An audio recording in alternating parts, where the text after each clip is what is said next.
Assalomu alaykum, kitobsevar kitobxonlar.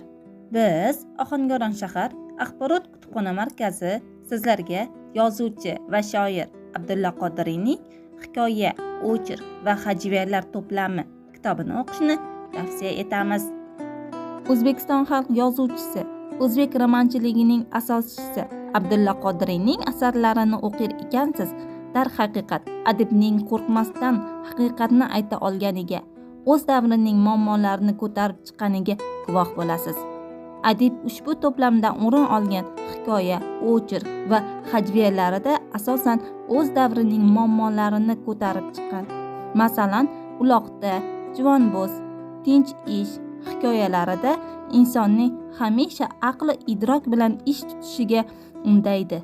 Behuda narsalarga umrini sarflamay, ma'rifatga, ma'naviy yuksalish va madaniy turmushga intilib yashash g'oyasini ilgari surgan. Aziz kitobxonlar, ushbu kitobni o'qishni xohlasangiz, bizning Ohangaron shahar axborot kutubxona markazimizga tashrif buyuring.